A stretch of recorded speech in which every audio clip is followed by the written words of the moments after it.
বাংলাদেশ জামাত ইসলামীর নিবন্ধন রেস্টোর করা এবং পূর্বের অবস্থায় ফিরিয়ে দেয়া, অর্থাৎ 13 সালে যে রায়টা হাইকোর্ট দিয়েছিল এটা বাতিল করেছে এবং নির্বাচন কমিশনকে আদেশ দিয়েছে জামাতের নিবন্ধন এবং তার প্রাসঙ্গিক যত বিষয় আছে সব কিছু পূর্বের অবস্থায় নিয়ে যাওয়া।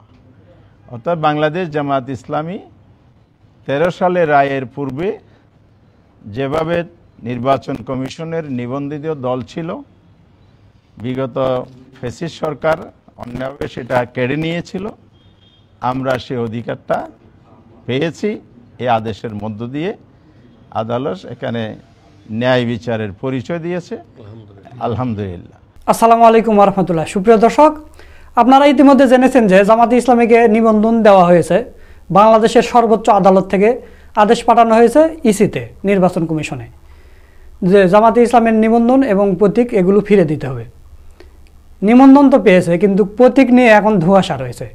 আজকে বাংলাদেশ জামাতে ইসলামীর শিশির মুনির ভাই সহ 6 সদস্য বিশিষ্ট নেতৃবৃন্দ ইসির সাথে বৈঠক করেছে। বৈঠক শেষে তারা একটা প্রেস ব্রিফিং করেছে।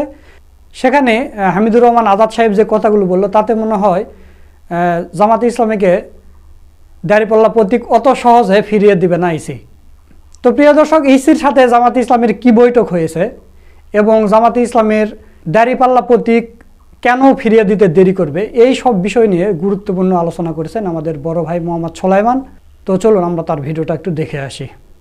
নির্বাচন কমিশনের সাথে জামাত ইসলামীর 6 সদস্য বিশিষ্ট একটা প্রতিনিধি দল দেখা করেছে, বৈঠক করেছে। সেই বৈঠক থেকে বেরিয়ে জামাত ইসলামীর অ্যাসিস্ট্যান্ট সেক্রেটারি জনাব হামিদুর রহমান আজাদ যা বলেছেন এটা আশাব্যঞ্জক, কিন্তু বিষয়টা এত সহজ বা এত সিম্পল নয়। আমাদের কাছে প্রাপ্ত তথ্য মতে জামাত ইসলামীর দাঁড়িপাল্লা প্রতীক ঠেকাতে শক্তিশালী গোষ্ঠী তৎপরতা শুরু করে দিয়েছে, নানামুখী তৎপরতা শুরু করে দিয়েছে। কিন্তু জামাত যেটা বলছে যে না, এখানে নির্বাচন কমিশন যথেষ্ট আন্তরিক। জামাতের ব্যাখ্যা যে আপিল বিভাগ যেটা বলেছে তাদের অর্ডারে যে 2013 সালে পূর্বের অবস্থায় ফিরে দিতে হবে। পূর্বের অবস্থা মানে প্রতীক সহ, এটা নিয়ে প্রশ্ন তোলারই অবকাশ নেই। এখন যে জটিলতা তৈরি করা হচ্ছে যে নির্বাচন কমিশনের তালিকায় তো দাঁড়িপাল্লা প্রতীক নাই, তাহলে দাঁড়িপাল্লা প্রতীক কিভাবে দিবে? তো এটা জামাত ডিল করছে এভাবে যে এই কথা বলারই সুযোগ নেই। শুকরিয়া জানাই, গতকাল বাংলাদেশ সুপ্রিম কোর্টের সর্বোচ্চ যে আদালত আমাদের, সেই আদালত বাংলাদেশ জামাত ইসলামীর নিবন্ধন সংক্রান্ত যে হাইকোর্টের একটি রায় ছিল, সেই রায়টি রিভিউ পিটিশন, আপিল, যে রিভিউ না সরি এটা আপিল ছিল, আপিল সিভিল আপিল শুনানি হয়েছে।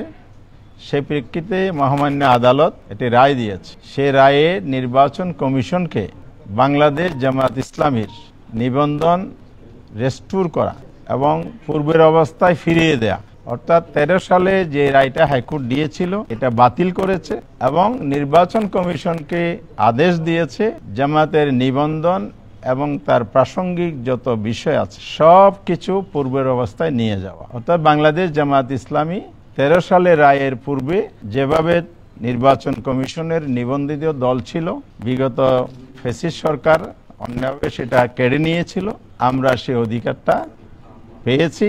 এই আদেশের মধ্য দিয়ে আদালত এখানে ন্যায় বিচারের পরিচয় দিয়েছে, আলহামদুলিল্লাহ।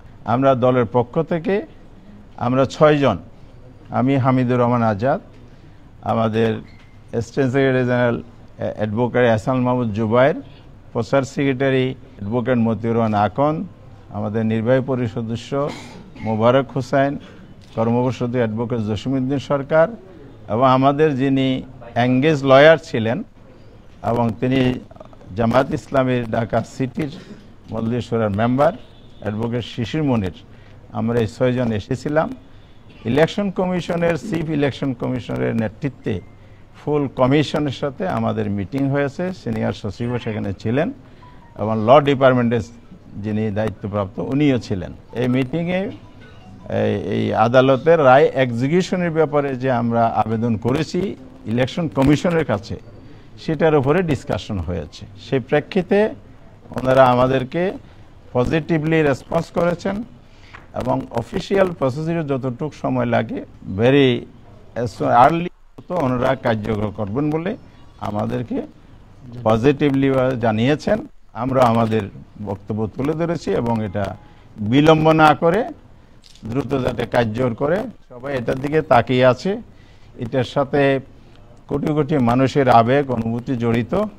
তার চাইতে বড় কথা হচ্ছে আদালত যে আমাদের অধিকার ফিরিয়ে দিয়েছে, এটা আমাদের রাইট। এই রাইটটাই আমরা পেতে চাই। আমরা ইলেকশন কমিশন সেটা করবেন এই আস্থা রেখেই আমাদের আলোচনা শেষ করেছি। ধন্যবাদ সবাইকে। আপনারা লক্ষ্য করেছেন আদেশের মধ্যে বলা হয়েছে পূর্বের অবস্থায় ফিরিয়ে নিয়ে যাওয়া। জামাত ইসলামী, যেমন আমি 8 সালে ইলেকশন করেছি, নবম সংসদে ইলেক্টেড মেম্বার অফ পার্লামেন্ট ছিলাম, তা আমি তো দাঁড়িপাল্লা নিয়েই করেছি। তাহলে এই আদেশের আজ পর্যন্ত হাইকোর্ট যে অন্যায় আদেশটা দিয়েছিল, যে আদেশটা বাতিল হয়েছে সুপ্রিম কোর্টে, সেখানে তো প্রতীক সহই ছিল। সুতরাং এখানে তো এটা আদালতের আদেশ, এখানে ওনাদের তো না দেওয়ার কিছু নাই, না বলার কোনো কিছু নাই। এটা ওরা বলেও নেই, সেটা এটা বলার সুযোগই নেই। আদালতের বিরুদ্ধে কিভাবে বলবে? প্রতীকের বরাদ্দ আছে নির্বাচন কমিশনের, এখন যেটা মাত্র 19টি প্রতীক আছে, আপনাদের যে দাঁড়িপাল্লা প্রতীক, সে প্রতীক নাই, সেইটা কি হবে তাহলে? না, প্রতীক নাই, এটা এক্সিস্টিং তালিকা দেখে আপনি বলছেন। যেহেতু কোর্ট অর্ডার করার আগে হাইকোর্ট 13 সালের, তখন প্রত্যেকটা তালিকায় ছিল, আমাদের নিবন্ধনও ছিল। তো পুরো অবস্থায় আসা মানে এটা অটোমেটিকলি আদেশের মধ্যে, এটা তালিকার মধ্যে ইনক্লুড হয়ে যায়। বাকিটা হলো অফিসিয়াল। 16 সালে যেটা প্রশাসনিক অর্ডার ছিল সেটার বিষয় কি? প্রশাসনিক অর্ডার কি? এই যে প্রতীক না রাখার জন্য প্রশাসনিক অর্ডার আর আপনি সুপ্রিম কোর্টের অর্ডার কোনটা মানবেন? এখানে তো কোনো সুযোগ নাই। আপনার ফুল কোর্ট এটা তো কোনো আদালত না, এটা হলো অ্যাডমিনিস্ট্রেটিভ একটা বডি ফাংশন করে, এবং বিবিধ এজেন্ডা দিয়ে বুসসভার মধ্যে আপনি মেলাভাটি ইন্টেনশনাল রাজনৈতিক প্রতিহিংসা এগুলো সামনে রেখে করবেন। সেই আমলের এগুলো এই দেশের কোর্ট আবার এই মুক্ত পরিবেশে কোনোভাবে সুযোগ আছে চিন্তা করার? জি জি, অফকোর্স এটা আমাদের রাইট, এটা কোর্ট বলেছে, আদালতের মাধ্যমে আমরা পেয়েছি। কমিশন কি বলেছেন হ্যাঁ, এই বিষয়ে কি আপনাদেরকে? হ্যাঁ, ওনার পজিটিভ বলেছেন, ওনার পজিটিভ বলেছেন, পজিটিভ পজিটিভ। জি জি, দুটোই পজিটিভ, দুটোই পজিটিভ। দাঁড়িপাল্লা প্রতীক নাই সেটা তো এখন নাই, কিন্তু 13 সালের আগে তো ছিল। তো সে 13 সালের আগের অবস্থায় তো ফিরে দিতে বলছে। মানে এখানে জামাত এই রায়ের মাধ্যমে দাঁড়িপাল্লা প্রতীক ফিরে পেয়েছে বলছে, কিন্তু আবার এই শর্ট অর্ডারের মধ্যেই এই কথাটা উল্লেখ আছে যে প্রতীকের বিষয়ে বা এই অন্যান্য বিষয়ে ইসি সমর্থন করবে, সমাধান করবে।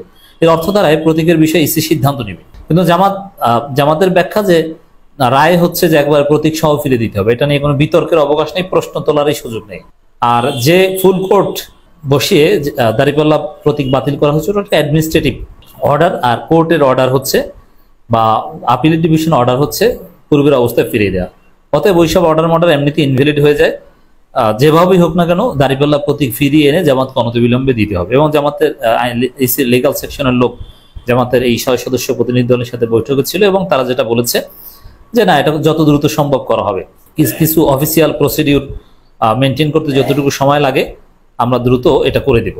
এই বৈঠক করেছে, ভালো হয়েছে। এই বৈঠকের মধ্য দিয়ে ডেফিনেটলি সব তো আর বলেনি বৈঠকে কি হয়েছে একদম ক্লিয়ার তো আর হামিদুর রহমান আজাদ সাংবাদিকদের বলেননি। কিন্তু আমি যেটা মনে করি, জামাত ভালোভাবেই ইসিকে সতর্ক করে দিয়েছে যে প্রতীকের বিষয়ে আমরা অনর, এই বিষয়ে এদিক ওদিক কোনো সুযোগ নেই, প্রয়োজনে প্রতীক আবার জন্ম দিতে হবে, এবং দাঁড়িপাল্লা আবার জন্ম দিয়ে হলো জামাতকে দাঁড়িপাল্লা দিতে হবে, এই বিষয়ে কোনো এদিক ওদিক বলার সুযোগ নেই।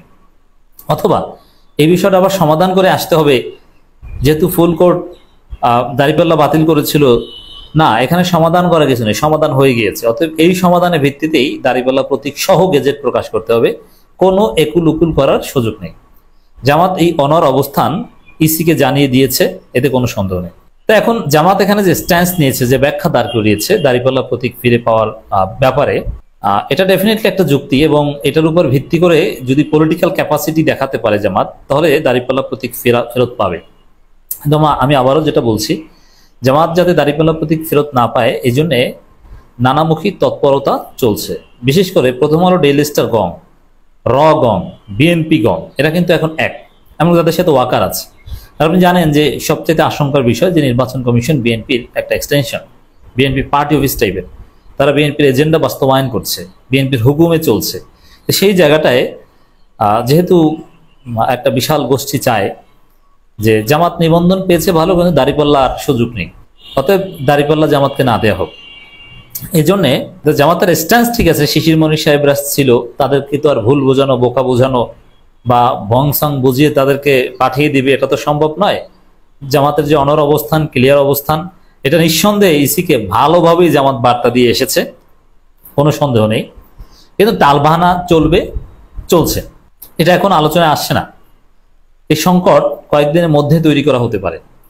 এজন্য দাঁড়িপাল্লার বিষয়ে জামাতের বক্তব্য বারবার স্পষ্ট হওয়া উচিত যে নিবন্ধন ফিরে পাওয়া মানে দাঁড়িপাল্লা সহ, দাঁড়িপাল্লা ছাড়া নিবন্ধন ফিরে এটা আমরা মানিই না। এজন্য আবার কোর্টে যাব মানেই না। আবার যদি জামাতকে কোর্টে পাঠাতে পারে, বলতে পারে, যেহেতু ফুল কোর্টে সিদ্ধান্ত হয়েছিল আপনারা এই বিষয়ে আবার কোর্ট থেকে একটা অর্ডার নিয়ে আসেন যে দাঁড়িপাল্লা ফিরিয়ে দেওয়া হোক, তারপরে আমরা দিই, নইলে তো আমাদের বরাদ্দে এখন দাঁড়িপাল্লা নেই, এটা দিতে পারছি না। জামাতকে কোর্টে পাঠাতে পারলেই ওই প্রথম আলো গং খুশি, তারা জিতে গেছে, কারণ কোর্টে পাঠাতে পারলে ওটা নিয়ে আবার অনেক বছর বা অনেকদিন ঘুরাতে পারবে। তো এই জন্যে এটা নিয়ে জামাতকে আর কোর্টে যাওয়া যাবে না, বা এই বিষয়ে কোনো কথাই নেই। জামাতের স্ট্যান্স ঠিক আছে, যে অর্ডার পেয়েছি ওইটার মধ্যেই প্রতীক আছে, তবে ওই অর্ডারের ভিত্তিতে প্রতীক ফিরিয়ে দিতে হবে। এক কথায় দিবে কি দিবে না, দিতে হবে, নইলে তোমাকে মানি না, তোমার পদত্যাগ। এখানে এই প্রেশার ক্রিয়েট করে দাঁড়িপাল্লা প্রতীক জামাতকে আদায় করতে হবে। যাই হোক, উপরে উপরে সাংবাদিকদের সাথে হামিদুর রহমান আজাদ নরম সুরে কথা বললো, জামাত এই বিষয়ে ঠিক আছে, অনর আছে, জামাতের বিজয় কেউ ঠেকাতে পারবে না, দাঁড়িপাল্লা সহই জামাত ইসলামী প্রতীক নিবন্ধন ফিরে পাবে এবং এই দাঁড়িপাল্লা পার্লামেন্টে যাবে, এই দাঁড়িপাল্লা জিতবে, এই দাঁড়িপাল্লা ক্ষমতায় আসবে। সুপ্রিয় দর্শক, আপনারা সোলাইমান ভাইয়ের ভিডিও সহ পুরো ভিডিওটা দেখলেন। তো আজকের ভিডিওটা আপনাদের কাছে কেমন লেগেছে তা অবশ্যই কমেন্ট করে জানিয়ে দেবেন এবং আপনাদের মতামতটা জানিয়ে দেবেন যে জামাত ইসলামের দাঁড়িপাল্লা প্রতীক ফিরিয়ে পাবে কি পাবে না, আপনাদের কি ধারণা সেটাও কমেন্ট করে জানিয়ে দেবেন। এই কথা বলে আজকের ভিডিও এখানে শেষ করছি। ভিডিওটা ভালো লাগলে শেয়ার করবেন, লাইক করবেন। সকলকে ধন্যবাদ। আসসালামু আলাইকুম ওয়া রাহমাতুল্লাহ।